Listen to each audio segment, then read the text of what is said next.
Hello everyone, this is Ram Bishnoi and you watching Geography Guru. आज के इस एपिसोड में हम कंटिन्यू रखेंगे हमारा क्लास 10th हिस्ट्री का first chapter the rise of nationalism in Europe. इस चैप्टर में डिस्कस करेंगे नेशनलिज्म के बारे में, बात करेंगे हम यूरोप की, यानी यूरोप में नेशनलिज्म की ग्रोथ कैसे होती है वो इस चैप्टर के थ्रू समझने की कोशिश करेंगे। जब आपने इस चैप्टर को देखा होगा तो आपको लगा होगा काफ़ी लेंथी चैप्टर है, यहाँ पे जो वर्डिंग लैंग्वेज यूज़ की गई है वो भी काफ़ी डिफिकल्ट है, लेकिन चैप्टर बहुत इंटरेस्टिंग और बहुत ईजी रहने वाला है। ये जो चैप्टर है बेसिकली स्टोरी है बिटवीन 1789 यानी कि French revolution to first world war 1914 के बीच की 126 ईयर्स की स्टोरी है। इस दौरान इस बीच में यूरोप में क्या क्या होता है वो हम इस चैप्टर में डिस्कस करने वाले हैं। फर्स्ट एपिसोड ऑलरेडी हम डिस्कस कर चुके हैं, जिसमें हमने कुछ बेसिक टर्म डिस्कस की थी। नेशनलिज्म, नेशन स्टेट क्या होता है, ऑटोक्रेटिक गवर्नमेंट क्या होती है, और साथ ही साथ हमने समझा था कि कैसे नेशनलिज्म की ग्रोथ होती है यूरोप में। Frederic Sorrieu, the French revolution, Napoleon, middle class, इनका क्या रोल होता है, और एक बड़ा हर्डल आता है इसी नेशनलिज्म के मोमेंट में, वो था वीना कांग्रेस। ये सब कुछ हम फर्स्ट एपिसोड में डिस्कस कर चुके हैं। आज का जो हमारा सेकंड एपिसोड रहेगा ये फर्स्ट एपिसोड के कंपैरेटिवली बहुत इंपॉर्टेंट रहने वाला है एग्जाम पॉइंट ऑफ व्यू से। यहाँ पे हम 4 most important topic second episode में हम डिस्कस करेंगे। वो रहेंगे the unification of Britain, unification of Germany, Italy and the Balkan tension. हालांकि इस चैप्टर की, आज के एपिसोड की हम शुरुआत करेंगे रेवोल्यूशनरी से। रेवोल्यूशनरी के साथ साथ उनकी एक्टिविटीज़ क्या थी, उनके एम्स एंड ऑब्जेक्टिव्स क्या थे, और कुछ छोटी छोटी रेवोल्यूशंस होती हैं वो हम समझेंगे। Let's begin. सबसे पहले हम समझेंगे कि ये रेवोल्यूशनरीज जो क्रांतिकारी एक्टिविटीज़ थी, हिंदी में कहेंगे क्रांतिकारी, ओके, इस टाइप की एक्टिविटीज़ थी, उसके कारण क्या थे, इनकी आइडियोलॉजी क्या थी, ये रेवोल्यूशनरीज कौन थे। Okay, so the custodian of the ideas of liberalism, the beginning of the revolutionary movement against the conservative regime of the 19th century। अगर 19th century की बात करें तो उसका सबसे इंपॉर्टेंट जो फीचर था वो ये था कि इस दौरान बहुत सारी रेवोल्यूशनरीज एक्टिविटीज होती है, and these revolutionaries were opposite in the ideology to conservatives. जो कंजर्वेटिव थे उनके बिल्कुल अपोजिट थे। कंजर्वेटिव कौन थे? कंजर्वेटिव जैसे हम सीधी लैंग्वेज में समझे तो जो लकीर के फकीर थे, those people who didn't want to change, जो बदलाव नहीं चाहते थे। जो कंजर्वेटिव्स थे, these people were in the fair of the monarchy system, church and the birth based right, यानी कि जो कुछ पहले चलता था वही चलना चाहिए, ये इनका मानना था। Okay, these people were in the fair of monarchy system and church and the birth based right, उसके ये फेयर में थे, and these people against the democracy के खिलाफ थे। जो लिबरलिज्म के फॉलोवर्स थे, जो लिबरल पीपल थे, वो क्या चाहते थे, रेवोल्यूशन क्या चाहते थे? These people against the monarchy, these people against the church, जो चर्च के राइट्स थे उनके अगेंस्ट थे, and these people were against the birth based right, and these people were in the fair of the equality and the democratic government के fair में थे। यानी कि दोनों ही बिल्कुल अपोजिट थे, दोनों ही आइडियोलॉजी अपोजिट थे। अब ये कि 1815 के बाद, as we have discuss in the first episode, that after the defeat of the Napoleon की डिफीट के बाद, वीना कांग्रेस के बाद, जो मोनार्की सिस्टम था that was restored in many countries, बहुत सारी कंट्रीज में दोबारा से रिस्टोर कर दिया जाता है। अब जो लिबरल्स थे, जो रेवोल्यूशनरीज थे, उन्हें लगा कि रेवोल्यूशन के थ्रू ही एक ऐसा उनके पास वेपन कह लीजिए, वे कह लीजिए, जिसके थ्रू वो अपने नेशनलिज्म की ग्रोथ को आगे लेके जा सकते हैं। तो इसलिए उस पीरियड के दौरान आफ्टर द 1815 बहुत सारी रेवोल्यूशनरी सोसाइटी, सीक्रेट सोसाइटीज है वो सेटअप की जाती है। उनके एम्स या ऑब्जेक्टिव की बात की जाए, क्यों सेटअप की जाती है, उनके क्या वर्क थे, फंक्शन थे, तो वो एक इंपॉर्टेंट क्वेश्चन रहेगा। पहला जो इनका एम या ऑब्जेक्टिव था इन रेवोल्यूशनरी सोसाइटीज का, चाहे वो किसी भी कंट्री में थी, टू ट्रेन रेवोल्यूशनरीज, जो रेवोल्यूशनरीज थे उनको ट्रेनिंग देना। ओके, ट्रेनिंग देना कि वो इस स्ट्रगल को आगे लेके जाए, and spread their ideas through out the Europe. Their ideas, कौन से ideas? Ideas about the nationalism, ideas about the nation state, ideas about the equality, ideas about the democracy, यानी कि जो भी उनके आइडियाज थे उनको पूरे यूरोप में फैलाना। तो पहला ऑब्जेक्टिव तो इन सीक्रेट सोसाइटीज का ये था। सेकेंड था opposition to the monarchial government established after the Vienna Congress of 1815। Vienna Congress of 1815 के बाद बहुत सारी स्टेट्स, कंट्रीज में मोनार्की सिस्टम को दोबारा से रिस्टोर कर दिया गया था। इनका एम एंड ऑब्जेक्टिव ये भी था कि to oppose those monarchy government, monarchy system का अपोज करना। थर्ड इनका एम या ऑब्जेक्टिव था struggle for freedom and freedom from autocratic rule, यानी कि फ्रीडम के लिए स्ट्रगल करना और ऑटोक्रेटिक रूल्स से फ्रीडम को अचीव करना, यानी कि अपने जो एम्स एंड ऑब्जेक्टिव है उसके लिए स्ट्रगल को कंटिन्यू रखना, ये इन सीक्रेट सोसाइटीज के एम्स या ऑब्जेक्टिव में इंक्लूड था। फोर्थ, जो अल्टीमेट एम था, that was the emphasizing on the ideas of building nation state, क्योंकि ये क्या चाहते थे, नेशन स्टेट ही बनाना चाहते थे, तो उसके लिए स्ट्रगल को कंटिन्यू करना। तो ये इनके एम्स एंड ऑब्जेक्टिव थे, रेवोल्यूशनरीज को ट्रेनिंग देना, अपने आइडियाज को फैलाना, and to oppose the monarchy government, उनको अपोज करना, स्ट्रगल फॉर फ्रीडम के लिए स्ट्रगल को कंटिन्यू रखना, एंड नेशन स्टेट बिल्डिंग के स्ट्रगल को भी कंटिन्यू रखना। तो ये इंपॉर्टेंट इनके एम्स एंड ऑब्जेक्टिव थे। इन्हीं ऑब्जेक्टिव को लेकर के सभी देशों में, almost in all the countries, इस प्रकार की सीक्रेट सोसाइटीज बनती है, ओके, ऑर्गेनाइजेशन बनती है। जब हम इन सीक्रेट सोसाइटीज या रेवोल्यूशन की बात करते हैं तो उस टाइम के बिटवीन 1789 टू 1826, जो 1914 की बात करते हैं, 126 ईयर्स का जो हिस्ट्री हम पढ़ रहे हैं, इसमें सबसे इंपॉर्टेंट जो पर्सन थे, जो रेवोल्यूशनरी थे, वो थे मेजनी, ओके। तो मेजनी से रिलेटेड भी एक इंपॉर्टेंट क्वेश्चन हमारा बनता है, तो चलिए पता लगाते हैं ये मेजनी कौन थे और इन्होंने क्या किया था। इटालियन रेवोल्यूशनरी थे, बोर्न इन 1807, यानी कि ये इटली के रेवोल्यूशनरी थे और इनका जन्म होता है 1807 में। Later become a member of the secret organisation of the Carbonari, बाद में वो कार्बोनरी उस वक्त का एक इंपॉर्टेंट सीक्रेट सोसाइटी थी, उसके वो मेंबर बन जाते हैं। इन 1831 में सेंट इनटू एग्जाइल, एग्जाइल का मतलब होता है दूसरे देश, देश निकाला देना, ओके, निर्वासित हिंदी में वर्ड होता है exile, sent into exile for attempting an uproar और रिबिलियन इन लिगुरिया, लिगुरिया में एक रिबिलियन होता है, एक विद्रोह होता है, उसमें ये पार्टिसिपेट करते हैं और उसके कारण उनको एग्जाइल्ड कर दिया जाता है, यानी कि देश निकाला दे दिया जाता है 1831 में। Founder of two secret organisation, उस टाइम के यूरोप के सबसे इंपॉर्टेंट दो सीक्रेट सोसाइटीज होती हैं, उनके ये फाउंडर हैं, young Italy in Marseille and young Europe in Berne, यानी कि दो इंपॉर्टेंट सीक्रेट सोसाइटीज थी। ये आपके 1 मार्क्स के लिए काफी इंपॉर्टेंट रहेगा कि who was the founder of the young Italy and who was the founder of the young Europe. तो ये मेजनी थे जिन्होंने इन 2 इंपॉर्टेंट सीक्रेट सोसाइटीज को सेटअप किया था।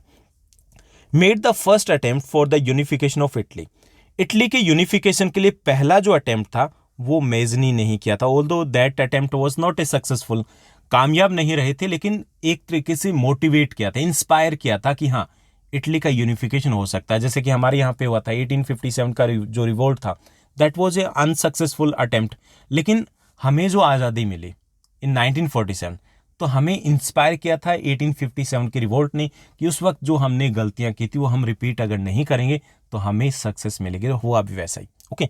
So the first attempt, he made the first attempt for the unification of Italy, although that attempt was not successful but it inspired the revolutionists, बाकी revolutionists को inspire किया था।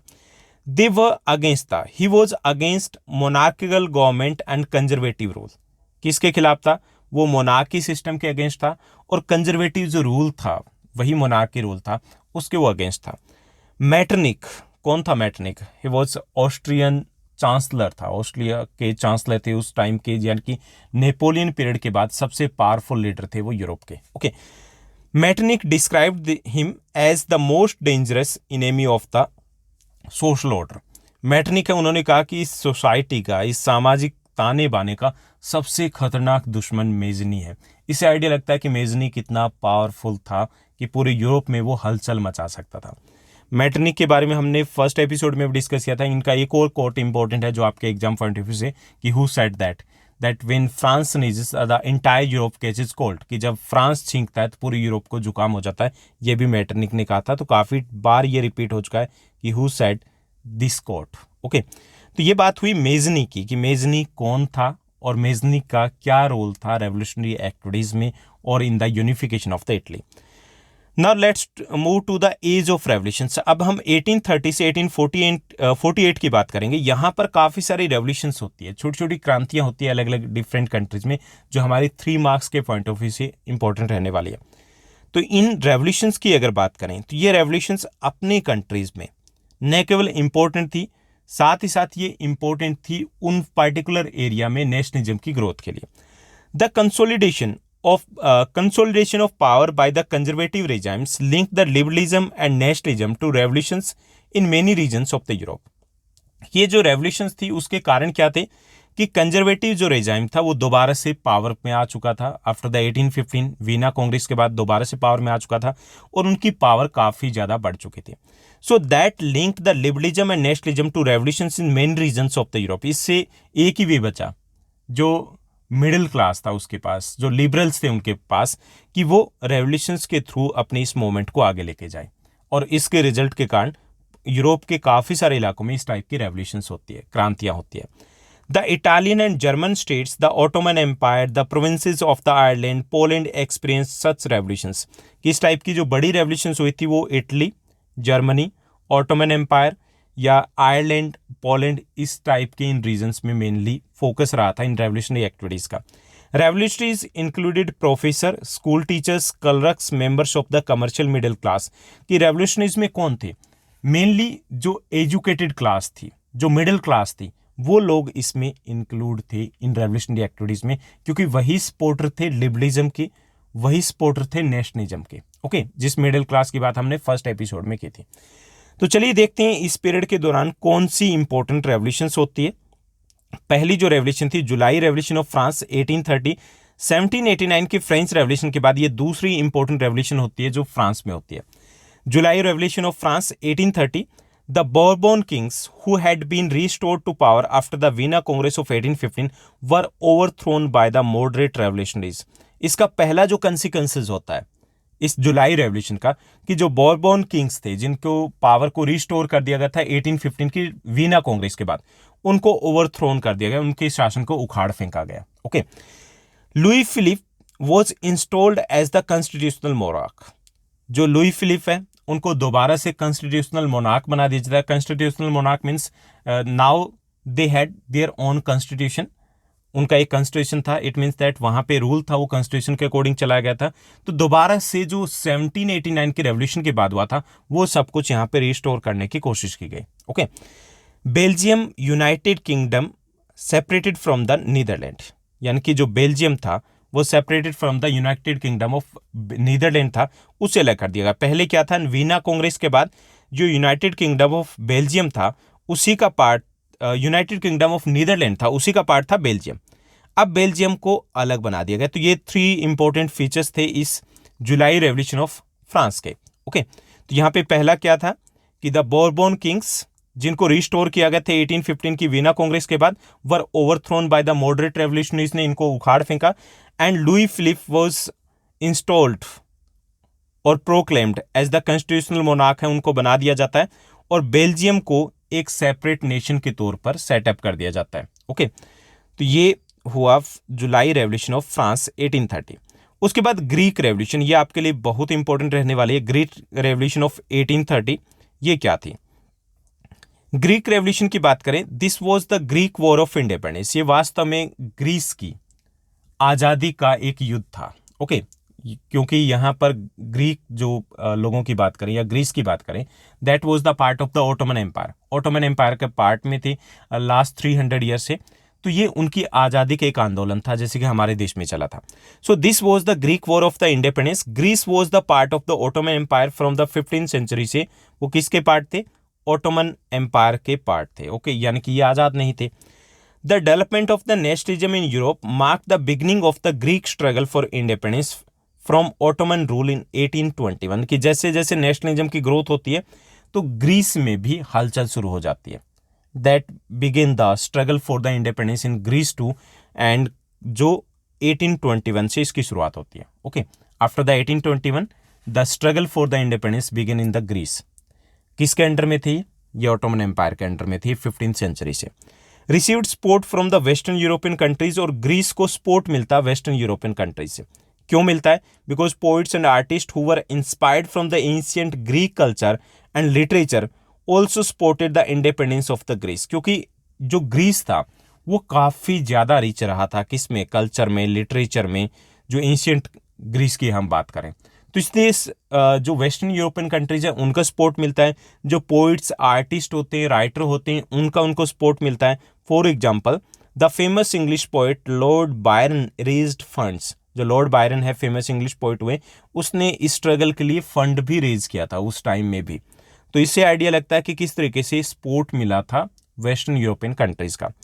इन 1832 की बात करें, in 1832 the treaty of the Constantinople recognized Greece as an independent nation, इसको हम हिंदी में कहेंगे कुस्तुनतुनिया। Okay, the treaty of the Constantinople recognized Greece as an independent nation, इस संधि के द्वारा, जो कुस्तुनतुनिया की संधि थी, इसके द्वारा फाइनली 1832 में ग्रीस को इंडिपेंडेंट नेशन के रूप में रिकॉग्नाइज कर दिया जाता है। ये जो कॉन्स्टेंटिनोपल है, ये कहाँ है, क्या है ये चीज़, कि जो हम इस्तांबुल, आपने नाम सुना होगा, इस्तांबुल एक सिटी है, मिशन इस्तांबुल एक मूवी भी आई थी, तो इस्तांबुल का ही ये एंशिएंट पुराना नाम है। ओके, तो ये था ग्रीक वॉर ऑफ इंडिपेंडेंस या फिर ग्रीक रेवोल्यूशन, क्या क्या हुआ था, ज़्यादा इंपॉर्टेंट नहीं रहेगा, ये 3 मार्क्स में आ सकता है। तो पहली चीज़ हम मेंशन करें कि this was the Greek war of independence and that began from 1821 and this Greek war of independence was supported by the western countries and the artisans, poets etc. and finally they got independence in 1832। यानी कि 4 easy points में हमें बताना कि क्या हुआ था इसमें। ओके, लेट्स मूव फर्दर, आगे बढ़ते हैं और बात करते हैं हम रोमांटिज्म की। ये भी एक मोमेंट था, ये भी एक तरीके की रेवोल्यूशन थी, लेकिन ये जो रेवोल्यूशन हमने पीछे पढ़ी, जो फ्रेंच रेवोल्यूशन की बात की हमने, ग्रीक रेवोल्यूशन की बात की, उससे थोड़ा सा अलग था। दिस वॉज रोमांटिज्म, क्या था, romanticism was a cultural moment था। ओके, क्या था ये, कल्चरल मोमेंट था that rejected the science and logic and introduce the heart and the emotions. इन्होंने बात की कि साइंस या लॉजिक से बात नहीं बनती केवल, कि हम दिल से, मन से जुड़े होते हैं लोग। ओके, कल्चर से जुड़े होते हैं लोग। The concern for the Romantics was to create a sense of shared collective heritage and to create a common culture past for the nationalism। ये जो रोमांटिक्स थे, जो सपोर्टर ऑफ द रोमांटिज्म थे, वो ये चाहते थे कि लोगों को आपस में कैसे जोड़ा जा सकता है, जो कॉमन कल्चर है उससे लोग जुड़े होते हैं, कि उससे लोगों को जुड़े थे और जोड़ा जा सकता है। Okay, the German philosopher and the romanticist, जो सपोर्टर थे रोमांटिज्म के, सबसे बड़े जो सपोर्टर थे, Johan गोटफ्रीड header 1744 to 1803 believed that true German culture could be discovered among the common people only through his use of the ancient traditions। किसमें से Johan Gottfried थे, इनका भी ये मानना था कि अगर हम कल्चर, कॉमन कल्चर को फाइंड आउट करते हैं तो नेशनलिज्म की ग्रोथ करना ज़्यादा ईजी हो जाएगा। ओके, तो यहाँ तक एक चीज़ आपने समझी कि what was the romanticism. Romanticism was a cultural moment था and these people tried to unite or tried to develop the sense of the unity among the people through the common culture। Okay, जो culture थी उसके through लोगों को जोड़ने की कोशिश की थी, उसमें जो ब्रदरहुड का सेंस था, यूनिटी का सेंस था, वो डेवलप करने की कोशिश की थी। The main supporter of the romanticism और the main leader of the romanticism was the, कौन थे, जर्मन फिलोसफर जोहान गॉटफ्रीड थे। ओके, जोहान गॉटफ्रीड हर्डर थे।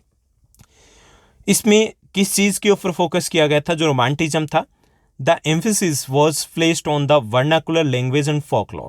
वर्नाकुलर लैंग्वेज मतलब जो देशी भाषाएं थी उनके ऊपर फोकस किया गया था, और जो फोकलोर, जो लोकल कल्चर थी, उसके ऊपर फोकस किया गया था। जो लोकगीत थे, कहानियां थी, उनके ऊपर फोकस किया गया था कि इनके थ्रू हम लोगों को जोड़ सकते हैं। So the main focus was on the vernacular language and the folklore to illiterate people, के लिए जो इलिटरेट लोग थे उनको जोड़ने के लिए, कि जो उस वक्त पढ़ लिख नहीं सकते थे, उनमें कैसे नेशनलिज्म की ग्रोथ की जाए, जो फीलिंग थी नेशनलिज्म की, तो उसके लिए इनका सहारा लिया गया था। For example, Poland, Karol Kurpinski celebrated the national struggle through his operas और म्यूजिक। जैसे कि पोलैंड का एग्जाम्पल है, जो करपिंस्की है, उन्होंने ओपेराज या म्यूजिक के थ्रू लोगों में नेशनलिज्म की फीलिंग है वो डेवलप करने की कोशिश की थी। ओके, तो ये आपका इतना इंपॉर्टेंट क्वेश्चन है, लेकिन एटलीस्ट आपको 3 मार्क्स के लिए रेडी रहना है कि what was the romanticism. Romanticism was a cultural moment, पहली चीज़ क्लियर होगी, and through this moment the people और the nationalist tried to develop the sense of the unity and brotherhood among the people through the local culture। Common culture है उसके through लोगों को जोड़ने की कोशिश की थी। This moment was specially powerful in among the, जो मासेस थे, इलिटरेट पीपल थे, रूरल बैकग्राउंड के पीपल थे, उसमें काफ़ी पॉपुलर रहा था। ओके, तो बस इतना ही हमें पता होना चाहिए। तो ये भी एक मोमेंट था जो इस दौरान हुआ था, यानी कि इसके थ्रू भी लोगों को जोड़ने की कोशिश की थी, और बहुत इंपॉर्टेंट रोल रहा था नेशनलिज्म की ग्रोथ के लिए यूरोप में। इसके साथ साथ एक और रेवोल्यूशन होती है, ये हमारी लास्ट रेवोल्यूशन रहेगी, यानी कि आज के एपिसोड में जब से हमने शुरुआत की है तो आपको लग रहा है रेवोल्यूशन ही रेवोल्यूशन करें, हालांकि सारे की सारी जो रेवोल्यूशंस है जो हमने अब तक डिस्कस किए उतनी इंपॉर्टेंट नहीं है। ये सबसे इंपॉर्टेंट रहेगी आज की इन रेवोल्यूशंस में से। 1848 the revolution of the liberals. 1848 में, जो कि लास्ट इस पीरियड की एक रेवोल्यूशन होती है जो लिबरल्स की रेवोल्यूशन थी, ए revolution led by the educated middle class है, उनकी ये रेवोल्यूशन थी। अब ये क्या थी कि a large number of political organization whose members were professional, merchants और prosperous artisans decided to vote for an all German national assembly in Frankfurt. कि काफ़ी सारे जो पॉलिटिकल ऑर्गेनाइजेशन थे उस वक्त जर्मनी में, because this revolution took place in Germany, Germany में होती है। सो बड़ी संख्या में जो पॉलिटिकल ऑर्गेनाइजेशन थे उनके जो मेंबर्स थे, कौन थे? एजुकेटेड मिडिल क्लास के मेंबर्स थे, प्रोफेशनल्स भी थे, मर्चेंट्स भी थे, या जो रिच आर्टिसंस थे, वो सभी उन्होंने डिसाइड किया to vote for an all German national assembly in Frankfurt. कि फ्रैंकफर्ट में एक ऑल जर्मन नेशनल असेंबली बनाई जाएगी, यानी कि पूरी जर्मनी के लिए एक नेशनल असेंबली हम बनाने वाले हैं। Okay, on 18 May 1848 831 elected representatives march to take their seats in the Frankfurt parliament. और फ्रैंकफर्ट जो पार्लियामेंट थी वहां पर वो जाने के लिए मार्च करते हैं। कितने मेंबर्स थे? 831 मेंबर्स। ओके, किसके लिए? To vote for an all German national assembly के लिए वोट करने के लिए। Okay, they drafted a constitution for the German nation based on the constitutional monarchy. इसके साथ साथ उन्होंने एक जर्मन नेशन के लिए, यानी कि यूनाइटेड जर्मन नेशन के लिए एक कॉन्स्टिट्यूशन है वो भी ड्राफ्ट किया, और वहां पर कॉन्स्टिट्यूशनल मोनार्की वो सेटअप करने की कोशिश की। ओके, यानी कि उन्होंने they decided to declare Germany as a constitutional monarchy. की कॉन्स्टिट्यूशन होगा, रूल चलेगा कॉन्स्टिट्यूशन के अकॉर्डिंग, लेकिन मोनार्की सिस्टम रहेगा, उसको कंटिन्यू रखेंगे। Their demands were rejected. उनकी जो डिमांड्स थी वो रिजेक्ट कर दी जाती है Prussian king Frederick William fourth के द्वारा, as he oppose the elected assembly along with the ram press. क्योंकि जो पर्शियन किंग थे, अब जो पर किसके कटने वाले थे, जब कॉन्स्टिट्यूशनल मोनार्की सेटअप किया जाएगा उस सिस्टम में पर कटने वाले थे इन्हीं के मोनार्क्स के। सो ये फेवर में नहीं थे, they didn't want to change, वो चेंज नहीं चाहते थे। ओके, तो इसलिए उनका जो ऑफर था वो पर्शियन किंग फ्रेडरिक विलियम है वो रिजेक्ट कर देते हैं, क्योंकि सबसे पावरफुल जो पार्ट था जर्मनी का दैट वाज द पर्शिया। अगर पर्शिया इनिशिएटिव नहीं लेता तो कुछ नहीं हो सकता था। So their offer was rejected by the Prussian king Frederick William fourth as he opposed the elected assembly along with the other members. Parliament acted in the anticipation of the larger interest of the workers, artisans as the member of the middle class dominated there। हालांकि जो participation जो parliament भी था, parliament में जो worker class थी, जो artisans class थी, उनके फेयर में ऐसा कुछ नहीं किया गया था, इसलिए एक चीज़ ये भी हुई कि they lost the support from the artisans और द वर्कर्स या आर्टिसंस का सपोर्ट भी खत्म हो जाता है। यानी कि जो ये पार्लियामेंट थी, ये जो एक अटेम्प्ट था for the unification of the Germany, ये फेलियर इसलिए भी रहता है कि आधे लोगों का सपोर्ट यहाँ पर नहीं मिल पाता, क्योंकि यहाँ पे मिडिल क्लास था वो डोमिनेट कर रहा था, एंड वो बातें जो हो रही थी वो सिर्फ मिडिल क्लास के पॉइंट ऑफ व्यू से हो रही थी। Ultimately the soldiers forcibly dissolved the assembly, और अल्टीमेटली इस असेंबली को जबरदस्ती भंग करवा दिया जाता है। तो ये थी 1848 की revolution. That revolution took place in 1848 in Germany, and that was the first attempt to unite the Germany. It means that German unification का पहला अटेम्प्ट था ये। Although it was the unsuccessful attempt, but it inspired for the latter, जो struggle था उसको लिए inspire किया गया था।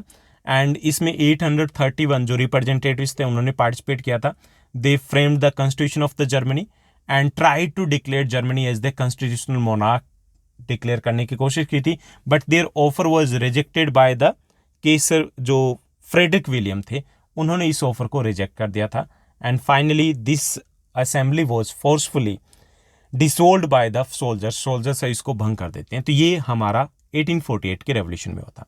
तो यहाँ पर हमने अब तक क्या किया, हमने बात की है कि रेवोल्यूशनरीज कौन थे, समझ में आ गया होगा कि these people were against the conservative rules के खिलाफ थे। ओके, उसके बाद हमने ये समझा कि रेवोल्यूशनरीज के ऑब्जेक्टिव्स क्या थे, ये भी क्लियर हो गया। उसके बाद हमने 3 इंपॉर्टेंट रेवोल्यूशंस की बात की है। 1830 French revolution and the Greek revolution, 1848 जो जर्मन की फ्रैंकफर्ट रेवोल्यूशन है वो हमने डिस्कस किया, और थोड़ा सा हमने डिस्कस किया रोमांटिज्म के बारे में। तो ये थी रेवोल्यूशन के पीरियड की इंपॉर्टेंट रेवोल्यूशंस जो हमारे एनसीईआरटी बुक के सिलेबस का एक इंपॉर्टेंट पार्ट है। अब हम आगे बढ़ेंगे और बात करेंगे इस चैप्टर के मोस्ट इंपॉर्टेंट कुछ क्वेश्चंस की, कुछ मोस्ट इंपॉर्टेंट टॉपिक्स की। सबसे पहले हम डिस्कस करेंगे यूनिफिकेशन ऑफ जर्मनी 1866 टू 1871। तो यहाँ पर ये जो आपके 3 इंपॉर्टेंट टॉपिक्स बनेंगे, unification of Germany, Britain, unification of Italy, ये आपके लास्ट लास्ट 10 ईयर्स के जो एग्जाम्स हुए हैं, बोर्ड एग्जाम्स हुए हैं, उसमें 6 to 7 टाइम्स है ये रिपीट होते रहे। इनमें से कोई एक क्वेश्चन है जो आपके बोर्ड एग्जामिनेशन का पार्ट रहा है। तो यहाँ पे जर्मनी यूनिफिकेशन की बात करें, the unification of Germany was a long process. किसी भी कंट्री का यूनिफिकेशन था वो एक लॉन्ग प्रोसेस था, ऐसा नहीं कि सोचा और बस हो गया, ऐसा नहीं हुआ था। So the unification of Germany was a long process and it was a complex process. काफ़ी जटिल था, उलझा हुआ था, बड़ा मुश्किल था। So it was a long process and it was a complex process. In 1848 की बात करें जो अभी हमने डिस्कस किया था, in 1848 the liberals made the first attempt to unify the various regions of the Germany under the elected parliament। कि 1848 में the first attempt was made to unite the entire Germany। यानी कि जर्मन यूनिफिकेशन के लिए पहला जो प्रयास था, पहला जो अटेम्प्ट किया गया था वो 1848 में किया था, ऑल्दो इट वाज अनसक्सेसफुल, हालांकि वो अनसक्सेसफुल रहा था। इन Persia national building was carried out by the combined forces of the monarchy and the military and supported by the land owners. Junkers थे, उनको सपोर्ट मिला था। हालांकि 1848 के बाद ये हुआ कि पर्शिया है वो इस मूवमेंट को आगे बढ़ाता है जर्मनी यूनिफिकेशन के लिए, क्योंकि जर्मनी के जितने भी टुकड़े थे उसमें सबसे पावरफुल स्टेट वो पर्शिया था। ओके, सो पर्शिया है वो अपनी आर्मी को भी यूज करता है, मिलिट्री को यूज करता है, और उसको सपोर्ट मिलता है लैंड ओनर्स से, जिनको जंकर्स कहा जाता है उस टाइम में, उनको सपोर्ट मिलता है। Persia took over the Reigns of the moment for the German unification, और बाद में जर्मनी यूनिफिकेशन की प्रोसेस को लीड करता है पर्शिया। और इसमें सबसे इंपॉर्टेंट जो रोल होता है वो होता है the prime minister of Persia Otto I Bismarck का, who was the architect of the German unification, जिन्हें जर्मन यूनिफिकेशन का आर्किटेक्ट कहा जाता है। Bismarck adopted the policy of iron and blood for German unification, और जर्मन यूनिफिकेशन के लिए वो आयरन एंड ब्लड की पॉलिसी अपनाता है कि आराम से, शांति से जर्मन यूनिफिकेशन नहीं होगा, इसके लिए युद्ध होंगे ही होंगे। So for that purpose Bismarck adopted the policy of iron and blood.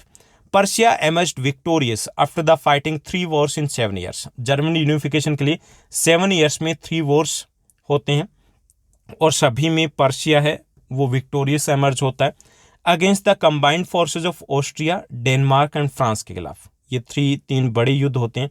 And the process of the unification of Germany was completed in 1871 में। फाइनली जर्मन यूनिफिकेशन की प्रोसेस जो कंप्लीट हो जाती है।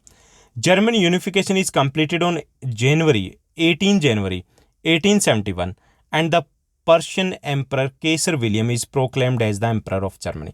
सो 18 जैन 1871 में ये प्रोसेस कंप्लीट हो जाती है। जो पर्शिया के एम्परर थे केसर विलियम, उन्हें जर्मनी के एम्परर डिक्लेयर कर दिए जाते हैं। तो ये था जर्मन यूनिफिकेशन के कैसे होता है, एक बार फिर से हम देख लेते हैं। यहाँ पर इसी टाइप के पॉइंट्स में आपको लिखना है, विद हेडिंग्स आप लिख सकते हो। तो German unification was a long process, it was a complex process. The first attempt was made in 1848 by the liberals but it was not successful one. उसके बाद बताएंगे कि after that Prussia led that process of the German unification की इस process को आगे lead करता है। And in this process the most important role played by the Otto von Bismarck, who was the prime minister of the Persia. Persia के prime minister होते हैं, वो इसमें सबसे इंपॉर्टेंट रोल प्ले करते हैं। And he is known as the architect of the German unification के architect के नाम से हम जानते हैं उनको। Bismarck adopted the policy of iron blood की पॉलिसी को अडोप्ट करते हैं। For the German unification Prussia for 3 wars in the period of the 7 years. 7 years में 3 वॉर्स लड़े जाते हैं against Austria, Denmark and France. Finally जो जर्मन यूनिफिकेशन है वो कंप्लीट हो जाता है 1871 में, 18 ऑफ जैन 1871 में। And the Persian emperor Kaiser William is proclaimed the emperor of Germany के एम्परर है, उनको डिक्लेयर कर दिया जाता है। The unification of Germany establish the dominance of Prussia in the Europe. और जर्मनी यूनिफिकेशन के बाद Germany became the most powerful country of that region, यानी कि वहां पर जर्मनी का या पर्शिया कह लीजिए उसका दबदबा हो जाता है पूरे यूरोप में। ओके, तो ये थी जर्मन यूनिफिकेशन की प्रोसेस, जिसमें हमने 10 इजी पॉइंट्स में करने की कोशिश की है। इसको आप 6-7 पॉइंट्स में कर सकते हो if you are writing the heading. अगर आप हेडिंग राइट कर रहे हो तो आप 6-7 पॉइंट्स वो आपके इनफ रहेंगे। Now let's move further. अब हम यहाँ पे बात करते हैं ओटोमन बिस्मार्क की, क्योंकि ये भी एक इंपॉर्टेंट रोल रहा था जर्मन यूनिफिकेशन में, तो इनको भी हमें समझना जरूरी है। Who was the Otto von Bismarck? He is known as the iron chancellor भी इनको कहा जाता है। And German unification by the blood and iron policy है वो लेकर के आते हैं, और उसी के थ्रू जर्मन यूनिफिकेशन होता है। Loyal prime minister of Persian king William first की ये लॉयल प्राइम मिनिस्टर होते हैं। अपॉइंटेड इन 1862 में ये अपॉइंट किए जाते हैं as a prime minister. And use the Zollverein for the Persia. Persia के यूनिफिकेशन के लिए जोल्वेरिन को यूज़ करते हैं, बिकॉज जोल्वेरिन क्या था, एक कस्टम यूनियन थी और जिसने वहाँ की जो पर्शिया के लोगों में एक सेंस ऑफ वननेस था, सेंस ऑफ ब्रदरहुड था, वो डेवलप किया था। वो पूरे इंटायर जर्मनी के लिए भी वो यूज़ करते हैं। Persia dominated, this trade union को डोमिनेट करता है Persia, and Austria remained outside. इसमें ऑस्ट्रिया को बाहर रखने में कामयाब रहते हैं, यानी कि एक तरीके से जर्मन लोगों को जोड़ने की कोशिश की जाती है जोल्वेरिन के through. Prussia was modernised by this person, जो आयरन चांसलर है, बिस्मार्क है, वो पर्शिया को मॉडर्नाइज करते हैं। एंड ऑस्ट्रिया लैग्ड बिहाइंड, जो सबसे बड़ी उनके लिए प्रॉब्लम थी जर्मन यूनिफिकेशन में, तो मॉडर्नाइजेशन के थ्रू किसी भी तरीके से ऑस्ट्रिया को पीछे छोड़ दिया जाता है। तो यहाँ पर एक अलग टाइप की एक पॉलिसी अडॉप्ट करते हैं बिस्मार्क। सबसे पहले जो फ्रांस, डेनमार्क या ऑस्ट्रिया थे उनको कमज़ोर करते हैं, उसके बाद उनके खिलाफ 3 लड़ाइयाँ लड़ते हैं इन the period of the 7 years, और सब में जो पर्शिया है वो विक्टोरियस एमर्ज होता है और 1871 में जर्मनी का यूनिफिकेशन कंप्लीट हो जाता है। अब बात करेंगे हम इटालियन यूनिफिकेशन की। इटली के यूनिफिकेशन की अगर बात की जाए तो ये भी एक लॉन्ग प्रोसेस थी। The process of the Italian unification was a long and complex, ये भी लंबी थी, कॉम्प्लेक्स यानी कि हिंदी में कहें तो जटिल प्रोसेस थी, यानी इतना ईजी नहीं था ये भी। During the middle of the 19th century the Italy was divided into the 7 kingdoms. Italy था वो 7 किंगडम्स में डिवाइडेड था, और उससे भी बड़ी प्रॉब्लम ये थी कि only Sardinia Piedmont was ruled by an Italian principality, यानी कि उसमें से केवल इटालियन रूलर था, वो एक ही टुकड़े के ऊपर था। 7 जो पार्ट्स थे, 7 किंगडम्स थे, उसमें से एक ही जो सार्डिनिया पिडमांट था that was ruled by an Italian citizen. जो इटालियन था उनके अंडर में केवल एक ही किंगडम था। The north was under the Austrian Habsburg के अंडर में था। Centre was under the pope. South was under the Bourbon Kings of Spain. Spain के जो बॉर्बन किंग्स थे उनके अंडर में आता था। यानी कि यहाँ पर इटली 7 टुकड़ों में बंटा हुआ था in the middle of the 19th century. Several dialects were spoken in the Italian language. Therefore, it was not a monolith in its form during the 1830s की बात करें, जब वहाँ पे नेशनलिज्म की ग्रोथ हो रही थी, तो वहाँ पे यूनिफिकेशन या फिर the sense of brotherhood create करना, डेवलप करना बड़ा मुश्किल था, क्योंकि इटालियन में भी काफ़ी सारी डायलेक्ट्स, बोलियाँ बोली जाती, जैसे हम हिंदी की बात करें, राजस्थानी, हरियाणवी या भोजपुरी की बात करें, तो ये क्या है, ये हिंदी की बोलियाँ हैं। ऐसे ही वहाँ पे इटली में था, that several dialects were spoken in the Italian language, so the sense of जो oneness था, sense of unity था, sense of brotherhood was not couldn't develop during that period, वो develop नहीं हो पाया था। तो ये भी एक बड़ी समस्या, यानी कि 7 टुकड़ों में बंटा था। It was divided into the 7 kingdoms and only the one was ruled by the Italian। जो इटालियन सिटीजन था उनके अंडर में केवल एक ही था, बाकी जो फॉरेन कंट्रीज थे उनके अंडर में था। उसके बाद सेकंड था, there was not a sense of oneness among the people because of the one single Italian language, because several dialects were there in the Italian language. Mazzini formed an organization program to unify the Italian Republic को unify करने के लिए Mazzini है वो एक programme है, वो launch करते हैं कि कैसे इटली का यूनिफिकेशन किया जा सकता है। Mazzini formed a secret society cold young Italy for the unification of Italy. Italy के यूनिफिकेशन के लिए वो यंग इटली एक सीक्रेट सोसाइटी भी सेटअप करते हैं। सो हम कह सकते हैं कि the first attempt for the unification of Italy was made by the Mazzini. Mazzini पहला प्रयास करता है, पहली कोशिश करता है इटली के यूनिफिकेशन के लिए, ऑल्दो उसके जो अटेम्प्ट्स थे वो सक्सेसफुल नहीं रहते। The failure of the revolutionary activities, जो रेवोल्यूशनरी एक्टिविटीज़ है या रेवोल्यूशनरी रिबिलियंस होते हैं ऑफ 1831 और 1848 में, यानी कि 2 बार अटेम्प्ट किए जाते हैं। The failure of the revolutionary rebellions of 1831 और 1848 prompt the king Victor Emmanuel II of Sardinia Piedmont to unite the Italian states। की उन फेलियर के बाद जो विक्टर एमनुअल होते हैं, सार्डिनिया पिडमांट के जो किंग होते हैं, वो डिसाइड करते हैं टू लीड दिस प्रोसेस। जैसे पर्शिया ने लीड किया था जर्मन यूनिफिकेशन के प्रोसेस को, सेम वे में Sardinia Piedmont led the process of Italian unification after the 1848 के बाद वो इसको आगे लीड करते हैं। Count Cavour the chief minister of Sardinia Piedmont led the moment for the unification of Italy. और इसमें आर्किटेक्ट, जैसे बिस्मार्क था जर्मनी में, यहाँ पे Cavour was the architect of the Italian unification के आर्किटेक्ट होते हैं। यानी कि यहाँ पर ये भी पॉलिसीज़ जो भी है कि किस तरीके से कैसे आगे लेके जाना है, वो सब कुछ के आर्किटेक्ट थे, वो कावुर थे। कौन थे ये? चीफ मिनिस्टर थे सार्डिनिया पिडमांट के। In 1859, Sardinia Piedmont an alliance with the France defeats the Austrian with a large number of people led by the Giuseppe Garibaldi. 1859 में सार्डिनिया पिडमांट है वो फ्रांस को हरा देते हैं। जो बड़ी प्रॉब्लम थी उनके रास्ते में, यूनिफिकेशन के लिए ज़रूरी था फ्रांस का हारना। किसको हरा देते हैं? ऑस्ट्रिया को हरा देते हैं। किसके साथ मिलकर के? फ्रांस के साथ मिलकर। ओके, तो सबसे बड़ी जो प्रॉब्लम थी उस वक्त वो थी Austria, because Austria was quite powerful one, and the Austria didn't want the unification of Germany और didn't want the unification of Italy, क्योंकि उन्हें लगता था कि अगर यूनिफिकेशन होता है तो उनकी पावर के लिए खतरा पैदा हो जाएगा। So in 1859 Sardinia Piedmont with an alliance with the France की हेल्प से defeats the Austrian with a large number of people led by the Giuseppe Garibaldi. Garibaldi कौन थे? ये भी इटालियन रेवोल्यूशनरी थे जिन्होंने एक इंपॉर्टेंट रोल प्ले किया था इटालियन यूनिफिकेशन में। तो उनकी जो रेड शर्ट आर्मी थी, इनकी रेड शर्ट आर्मी थी जिसमें आम जो लोग थे वो शामिल हुए थे, उनकी हेल्प से किसको? ऑस्ट्रिया को हरा दिया जाता है 1859 में। उसके बाद 1860 की बात करें तो 1860 में the forces of Sardinia Piedmont march into the southern Italy. जो सार्डिनिया पिडमांट की फोर्सेज है वो साउदर्न इटली की तरफ जाती है, and kingdom of the to Sicilies drive out of the Spanish ruler से जो टू सिसिलीज के किंगडम्स थे वो उनसे छीन लेते हैं। Okay, finally in 1861 Victor Emmanuel is proclaimed the king of the united Italy and Rome was declared as the capital of the Italy. तो फाइनली 1861 में Victor Emmanuel was proclaimed as the king of the united Italy के राजा declare कर दिए जाते हैं, and Rome was declared as the capital of Italy. Okay, तो इस तरीके से 1861 में इटली की यूनिफिकेशन की प्रोसेस कंप्लीट हो जाती है। तो यहाँ पे हमें कुछ इजी पॉइंट्स में इसको लिखना है कि that the Italian unification process was a long one, it was a complex one.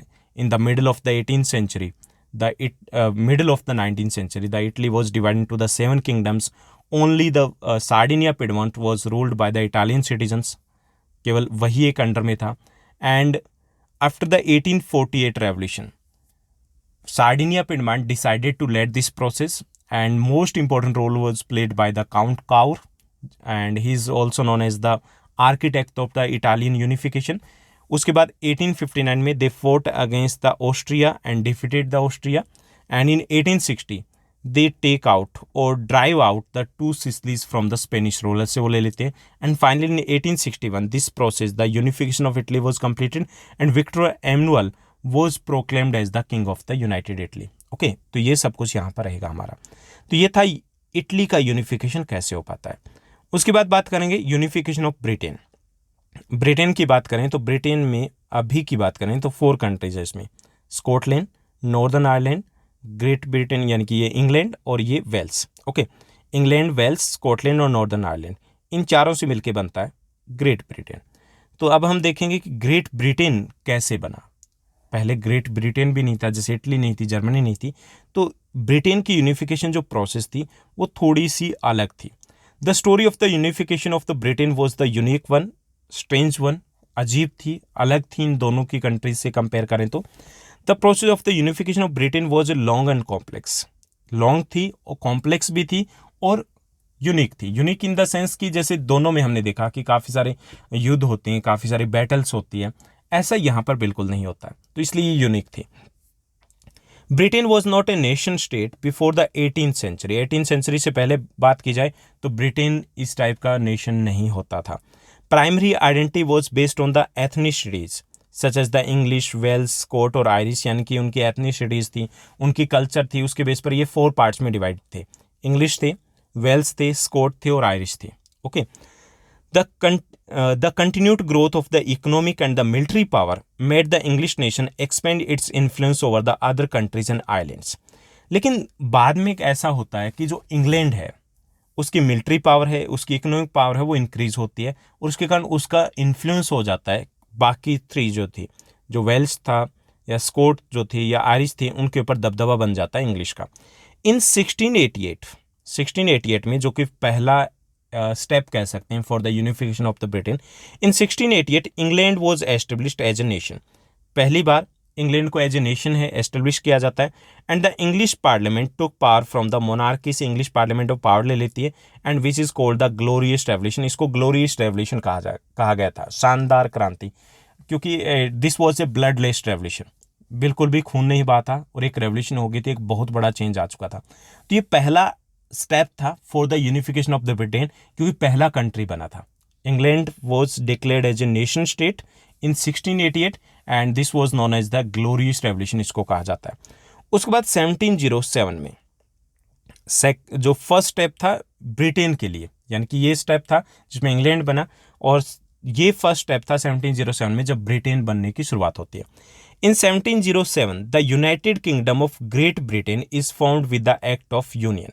Act of union के थ्रू ग्रेट ब्रिटेन है वो फॉर्म किया जाता है, एस्टेब्लिश किया जाता है बिटवीन इंग्लैंड एंड स्कॉटलैंड। यानी कि जो एक्ट ऑफ यूनियन है एक तरीके की ट्रीटी थी, किसके बीच में होती है? इंग्लैंड और स्कॉटलैंड के बीच में होती है, यानी कि दोनों मिलकर के जो ब्रिटेन है उसको फॉर्म करते हैं। बाद में इसमें वेल्स है वो भी इंक्लूड कर लिया जाता है। इन 1801 Ireland is forcefully incorporated into the Britain, और उसके बाद 1801 में आयरलैंड को फोर्सफुली जबरदस्ती ब्रिटेन में मिला दिया जाता है by the British after the failed revolution led by the Wolfe and his United Irish man. है उनकी रेवोल्यूशन जो होती है कि उनका भी रेवोल्यूशन इसीलिए थी कि ब्रिटेन के साथ इनको इनकॉर्पोरेट किया जाए, वो फेल रहता है, तो उसके बाद जबरदस्ती 1801 में आयरलैंड को इनकॉर्पोरेट कर दिया जाता ब्रिटेन के साथ।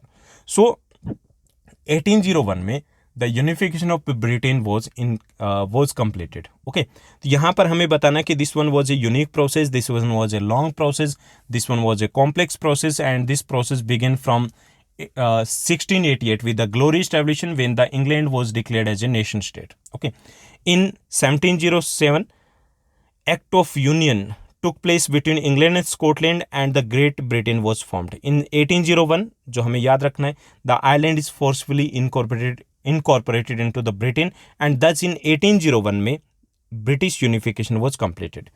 और उसके बाद A new British nation was created, एक नया ब्रिटिश नेशन है वो क्रिएट किया जाता है with its various symbols such as the British flag, Union Jack है वो अडॉप्ट किया जाता है, national anthem God save our noble king वो अडॉप्ट किया जाता है, एंड द इंग्लिश लैंग्वेज वो declared as the national language of the country. Okay, तो ये था जर्मनी का यूनिफिकेशन, इटली का यूनिफिकेशन, ब्रिटिश यूनिफिकेशन, जो आपके इस चैप्टर के मोस्ट इंपॉर्टेंट क्वेश्चंस में से एक है। नाउ लेट्स मूव फर्दर, आगे बढ़ते हैं और बात करते हैं कुछ छोटे से टॉपिक की, उसके बाद बाल कंटेंशन की बात करेंगे। नेशंस इमेजिनेशन, देश की, राष्ट्र की कल्पना, यानी कि उस वक्त जो नेशन की इमेजिनेशन की, क्योंकि हमने शुरुआत में देखा कि nation state was not there, कोई भी नेशन स्टेट नहीं था, तो लोगों को कैसे उन्होंने इमेजिनेशन किया, क्योंकि सबसे पहले तो किसी चीज़ की इमेजिनेशन होनी ज़रूरी है ना, तभी हम उस चीज़ को फील कर पाते हैं, उसके लिए हम स्ट्रगल कर पाते हैं, उसके लिए हम कोशिश कर पाते हैं। ओके, तो उस वक्त कैसे इमेजिन किया गया था कि नेशन हमारा ऐसा होने वाला है। The nation was expressed in the female form by the artist of the 19th century. जो 19th सेंचुरी के आर्टिस्ट थे उन्होंने नेशन को फीमेल फॉर्म में एक्सप्रेस किया था, जैसे इंडिया में हुआ था भारत माता की तस्वीर।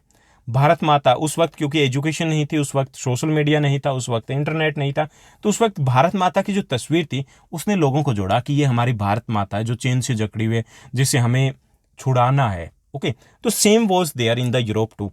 The nation was expressed in a female form में, उसको एक्सप्रेस किया गया था by the artist of the 19th century की जो आर्टिस्ट थे उनके द्वारा। Women's ornament such as the liberty, justice and republic were used, और विमेन के ऑर्नामेंट के तौर पे यूज किए गए थे लिबर्टी, जस्टिस, रिपब्लिक, ये सब कुछ यूज किए गए थे कि अगर ये हमारा नेशन है, और ये नेशन और ज़्यादा बेटर बनेगा किससे? लिबर्टी से, जस्टिस से, रिपब्लिक से, और ये कब होगा? जब नेशन स्टेट डेवलप होंगे।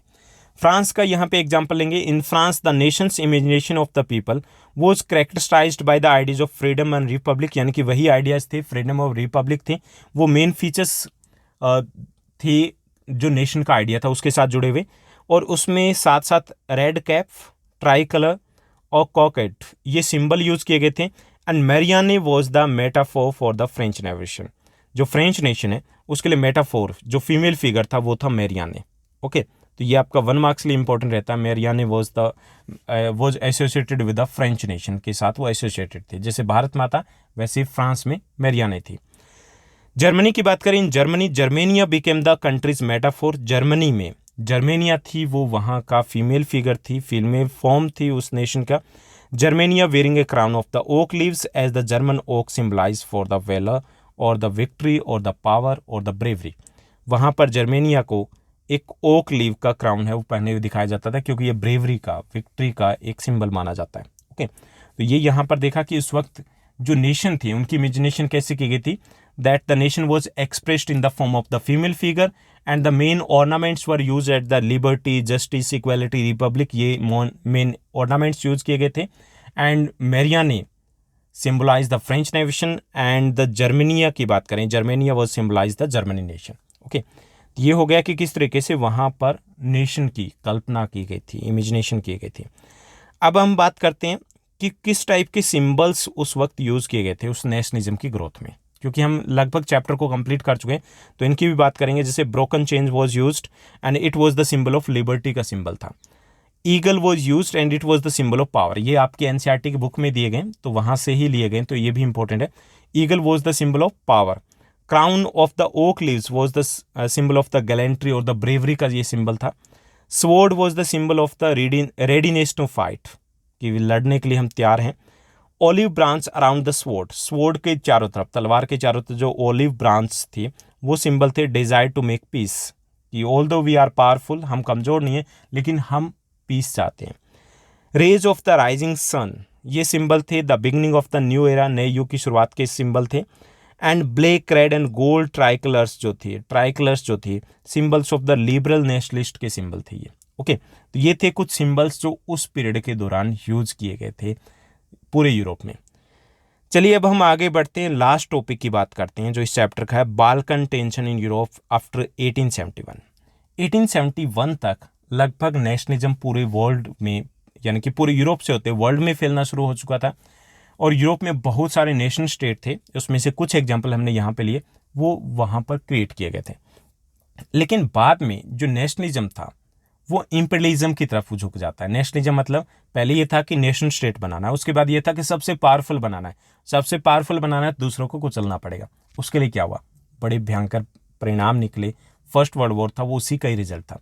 तो 1871 के बाद बाल्कन टेंशन क्या थी, ये जो बाल्कन एरिया है, जो ईस्टर्न यूरोप की बात करें तो ये जो एरिया यहाँ पर विजिबल है, this area is the Balkan area. Okay, इसमें Slovenia, Hungary, Croatia, Bosnia Herzegovina, Serbia, Montenegro, Kosovo, Macedonia, Albania, Greece, Bulgaria, Romania, ये सारी कंट्रीज़ किस में आ जाती है, ये सारी कंट्रीज़ पार्ट है जो बाल्कन एरिया हम बोलते हैं, उसका ये पार्ट है। ओके, तो ये बाल्कन टेंशन क्या थी ये हमें समझना है। Nationalism turned into the imperialism in the last decade of the 19th century. 19th centuries के लास्ट डिकेड की बात करें तो नेशनलिज्म इंपीरियलिज्म में बदल जाता है। इंपीरियलिज्म हिंदी में कहते हैं साम्राज्यवाद, यानी कि दूसरे देशों पर कब्जा करना, ओके, अपने को पावरफुल बनाने के लिए। अब जब इंपीरियलिज्म होगा, यानी कि when any country tried to control over the other country, तो रिजल्ट क्या होगा, युद्ध होंगे, वॉर होंगे, बैटल्स होंगी। Okay, so nationalism turned into the imperialism in the last decade of the 19th century and इसमें पर्टिकुलरली बाल्कन का example दिया गया। द बाल्कन इंक्लूडेड, अगर हम बाल्कन की बात करें, it include the modern day Romania, Bulgaria, Albania, Greece, Macedonia, Croatia, Bosnia Herzegovina, Slovenia, Serbia और मोंटेनेग्रो। ये मॉडर्न डेज कंट्रीज है जो उस बाल्कन एरिया में आती थी उस वक्त, in the end of the 19th century और beginning of the 20th century. The disintegration of the ruling Ottoman empire, the spread of the idea of the romantic nationalism made the region explosive. कि वहाँ पे दो चीज़ें होती है 19th century के and में। पहला, रोमन जो ओटोमन एम्पायर था वो कम पावरफुल हो जाता है, वीक हो जाता है, डिस्टिंग्रेशन हो जाता है। एंड उसी वक्त जो रोमांटिक नेशनलिज्म था वो इस एरिया में काफ़ी ज़्यादा फैला होता है। इसके कारण सिचुएशन जो रीजन है वो एक्सप्लोजिव हो जाता है। क्यों? क्योंकि हर देश अपने आप को इंडिपेंडेंट करना चाहता था, लेकिन साथ ही साथ ज़्यादा से ज़्यादा एरिया पे कब्जा करना चाहता था। Okay, so in the end of the 19th century the region become explosive because of the two reason. पहला, the disintegration of the Ottoman empire and second, due to the spread of the ideas of the romantic nationalism the nation started declaring independence. ये जो nation थे, जब उन्होंने देखा कि Ottoman empire कमजोर हो गया तो इन्होंने, क्योंकि वो ऑलरेडी वो यूनाइटेड हो चुके थे अपने कल्चर के बेस पे, okay, there was a sense of the oneness, sense of unity, sense of brotherhood among the people. Due to the romanticism के कारण वो अलग नेशन के तौर पे खुद को मान चुके थे। जैसे ही Ottoman एम्पायर वीक होता है वो they started declaring themselves independence, अपने आप को इंडिपेंडेंट डिक्लेयर करना शुरू कर देते। The Balkan states were fiercely jealous of each other, jealous feel करते, they were fiercely jealous of the each other and wanted to gain more territory at the expense of the others. यानी कि ये जो Balkan states थे they fiercely jealous of each other, एक दूसरे से जलते थे, ईर्ष्या करते थे और ये ज़्यादा से ज़्यादा एरिया पे कब्जा करना चाहते थे। अब यहाँ पे देखिए क्या क्या हुआ है कि पहले हमने समझा कि बाल्कन एरिया क्या है, this is the part of the eastern Europe, eastern Europe का एक पार्ट आता है and earlier it was under the Ottoman empire के अंडर में था। In the end of the 19th century the Ottoman empire become the weaker, कमजोर हो जाता है and due to the ideas of the romantic nationalism के कारण the situation become explosive हो जाती है। As the Ottoman empire become the weaker, कमजोर हो जाता है, बिकम वीक, उसके बाद क्या होता है, these countries begin to declare themselves independent nation, अपने आप को आज़ाद डिक्लेयर करना घोषित कर देते हैं। लेकिन यहाँ प्रॉब्लम क्या थी कि these countries wanted to gain more territory at the expense of the other, ये ज़्यादा से ज़्यादा एरिया पे कब्जा करना चाहते थे। अब इसका रिजल्ट क्या था कि European powers such as the Russia, Germany, England and Austro Hungary had intense rivalry between the European powers. जो बड़ी पावर थी उस वक्त उनमें भी आपस में राइवलरी थी, ओके, कंपटीशन चल रहा था। They also jumped indirectly to expand their sphere of control over the Balkans, कि वो भी इसमें कूद पड़ते हैं इनडायरेक्टली, कि किसी ने किसी कंट्री को सपोर्ट किया, किसी ने किसी कंट्री को सपोर्ट किया ताकि अपना दबदबा वहाँ पे बना पाए। And all these events eventually started the first world war of 1914। इसी कारण शुरुआत में तो कुछ छोटी छोटी लड़ाइयाँ होती हैं एंड बाद में फाइनली क्या होता है कि all these events led to the first world war of 1914 के फर्स्ट वर्ल्ड वॉर के रिजल्ट के रूप में हमारे सामने आते हैं।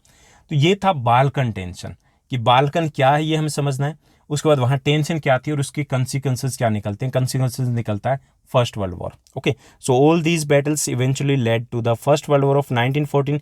imperialism stemming from nationalism put up Europe in peril, और जो imperialism निकला था नेशनलिज्म से पूरी यूरोप के लिए समस्या खड़ी कर देता है। तो ये था हमारा chapter nationalism in Europe, the rise of nationalism in Europe, जिसमें हमने समझा कि नेशनलिज्म क्या था, कैसे उसकी ग्रोथ होती है, कैसे नेशन स्टेट बनते हैं, और लास्ट में हमने बाल्कन टेंशन से समझा कि कैसे नेशनलिज्म हो इम्पीरियलिज्म में बदल जाता है और बाल्कन की जो टेंशन होती है वो फर्स्ट वर्ल्ड वॉर को की तरफ ले जाती है। उम्मीद करता हूँ ये चैप्टर जो थोड़ा सा डिफिकल्ट लगा होगा लेकिन उतना भी नहीं है, आपको अच्छे समझ में आया होगा। अगर आपको ये वीडियो अच्छा लगा तो इस वीडियो को लाइक करना, शेयर करना मत भूलिएगा। और हाँ, हमारा क्लास 10 सोशल साइंस के जीनियस बैच के साथ साथ हमारा क्लास 10 इंग्लिश का भी जीनियस बैच चल रहा है, जिसमें हम डिटेल में आपकी डिटेल समरी डिस्कस करते हैं, उसमें मोस्ट इंपॉर्टेंट क्वेश्चन डिस्कस करते हैं, उसमें आपकी वोकैब डिस्कस करते हैं, सब कुछ हम एक साथ डिस्कस करें। आपके लिए इंग्लिश अगर आप कवरअप करना चाहोगे क्लास 10 की तो 20 डेज़ में ईजिली हो सकते हैं। तो आपको प्लेलिस्ट मिल जाएगी क्लास 10 इंग्लिश जीनियस बैच, तो वहाँ पर आप इसको देख सकते हो। वीडियोज़ अच्छे लगे तो लाइक और कमेंट जरूर कीजिएगा। आज के लिए बस इतना ही। Thank you, bye bye, have a nice day.